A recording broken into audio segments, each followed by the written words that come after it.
Yes, indeed, it's security that we continue focusing on here again today on the program. I was joined this morning by Tawa Ashuru. Tawa is a veteran of the U.S. Air Force with over 11 years as an all-source intelligence analyst. She served 180 days in Afghanistan as a counter-improvised explosive device analyst. Was also involved in operational security, counter-insurgency, counter-terrorism for a top U.S. firm, and she's also a member of the National Military Intelligence Association. Thank you for coming on this morning, Tawa. Thank you. Thanks for having me. Let's start off with this perspective, wherein the police, this is one area where we haven't talked about so much as we talk about fighting, trying to tackle insurgency, but how do you think, because first and foremost, we're starting with employment.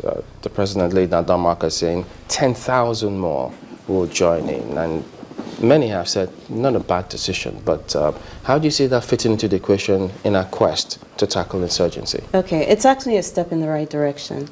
Last week I'd read the report where the Police Service Commission chairman had complained that they've lost about 12,000 men in the past 3 years to death, dismissal, desertion, and retirement.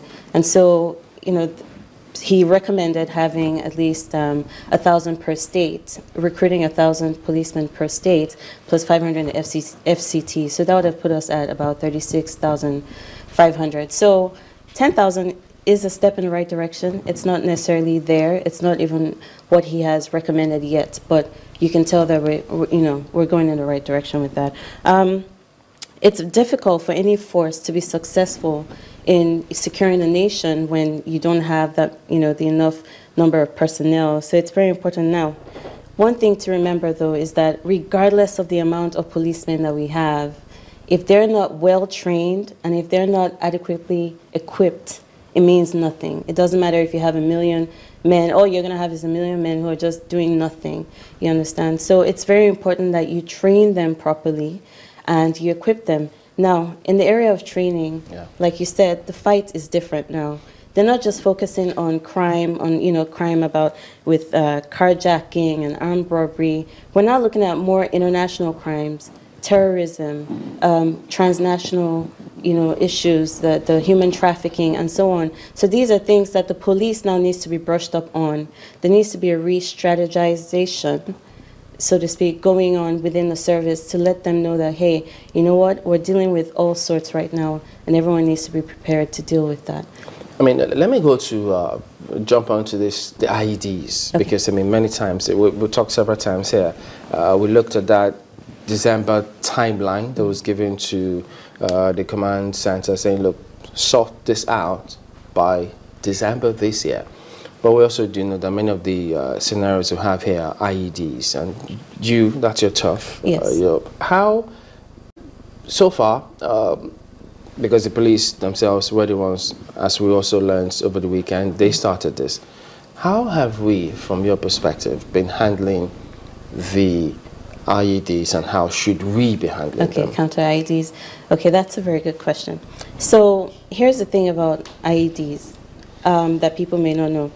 First of all, America, the U.S. had offered training to our troops, back then. I don't know if they were actually able to do the complete training, but I don't know about you. But if someone has dealt with the kind of insurgency that we're dealing with for over 10 years, I'm pretty sure they know something. So even though you're not going to give me the equipment, well, at least train me, let me know what it is that I can do.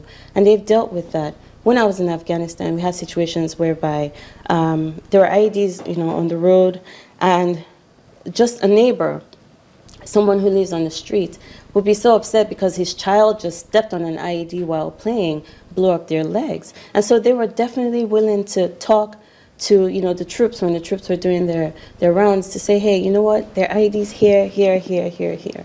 So one of the ways by which, the security agencies or forces can defeat the IED issue is to work with the community. It's very important. A lot of times they know where the IEDs are. Sometimes they know who the people are, they know the people who are digging them in there. So that's very important. Another thing that needs to happen is IED forensics.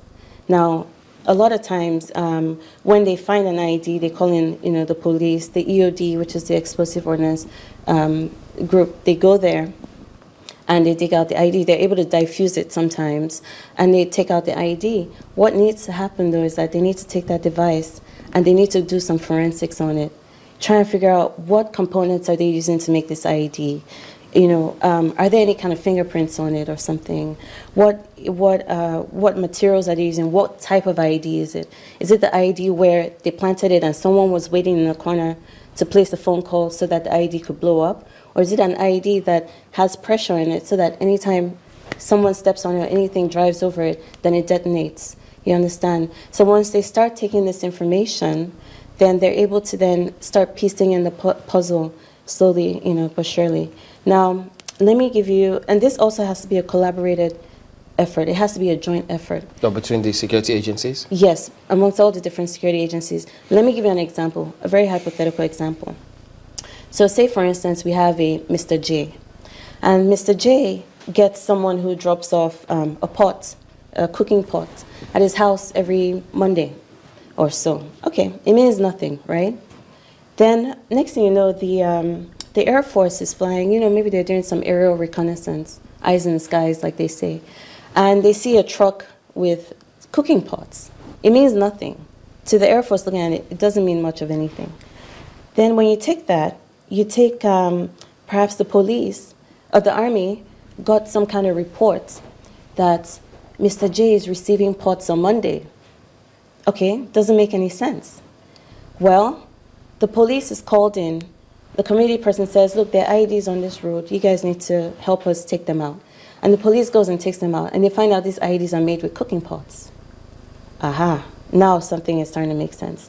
Once they take that information, and once you can fuse it with everything else that everyone has, then you realize that you have the full picture. That is intelligence full circle. At that point, you now realize, oh, Mr. J is the one with the cooking pots. Possibly he's involved with IEDs. And, you know, the supply route, we saw a vehicle coming from here. That's what the Air Force is saying. We saw a vehicle with the pots. So possibly this is a supply route. And you understand what I'm saying? So it has to be full circle. Everyone needs to put in their own little bits. And that's what actually helps us. When we say everyone, now we're also talking about the community, okay. The people also. Let's go back to your Afghanistan experience and see how much of collaboration you had with the community. Okay. In the Nigerian Northeast, we've seen the kind of effort most of them have put in, and the kind of IED, they are not landmines. Mm-hmm. So far, we haven't seen mines in Northeast. What we have seen lately, people getting strapped in some of these IEDs, you know, suicide bombers. So how do you think sometimes some of those people can recognize some of those people who have some kind of IED strapped in their bodies? Okay, so a lot of times there's some physical signs that you see. You know, they're nervous, they're jittery. Sometimes you see an unfamiliar face or someone that's in the area that just doesn't seems a little bit out of place. When you notice things like that, then yes, you may want to be a bit cautious.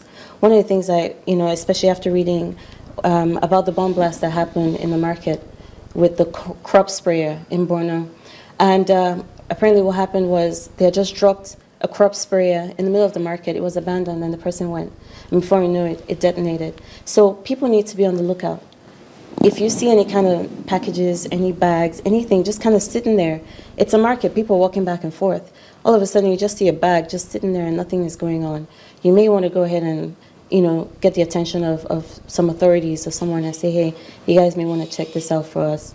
So those are some of the things that the community can do. Everyone really needs to be watchful. You know, when you travel, when you're at the airport, they say it all the time. Mm-hmm. You know, don't just leave. If you notice any suitcase just sitting there, you need to call someone's attention. And I think now more than ever, Nigerians need to start waking up to this fact. Unfortunately, this is our new reality. Right now, it's still just in the Northeast, like you said. But the scary part is if, you know, the insurgents realize that, this ID thing is actually quite successful. You know, we can inflict a lot of harm and we can cause a bit of fear in the people.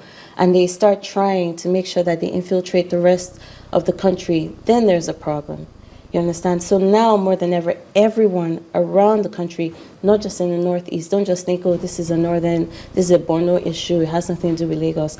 No, we saw what the ex-Army general had said. how several times they had actually apprehended some Boko Harams that were trying to infiltrate the southwest. And you say forensic analysis is very key here, trying to look at the components these bombs are made of. When you figure out what the components are, you have a better chance of trying to, okay, well, you can restrict, some of the ingredients. So I know in Afghanistan they used some kind of fertilizer that were using, and that's what, some of those components were in the bombs. So because of that, the troops that were there were able to minimize the amount of this fertilizer that was coming in. I mean, yes, it's a big farming community. Yes, the people had to suffer a little bit, but at least, they were able to, you pick your battle almost, IEDs where you're walking and you get your legs blown off, or you can just take these things in minimal quantities where they know it's not as damaging or you can't use it for the production of IEDs. So when you do forensic on an IED, that's the whole point. The whole point is to figure out what components are being used to restrict the flow of those components, and possibly to try to figure out the network of the people, The Americans had... within the society there? Yeah, well, based on the IED, they had their means of doing the forensics on the IED and determining who made it. Oh. Yes. And so you could go with that, and then, when you take that person's name, and then you try and you put in other names, and then you start figuring out there's actually a network of people. There's the person who is making the IED, there are the people who are planting the IED, there are the people who are sourcing the ingredients for the IED. So there's a whole network. So it's like a ring itself? Yes, there's a ring. Now that we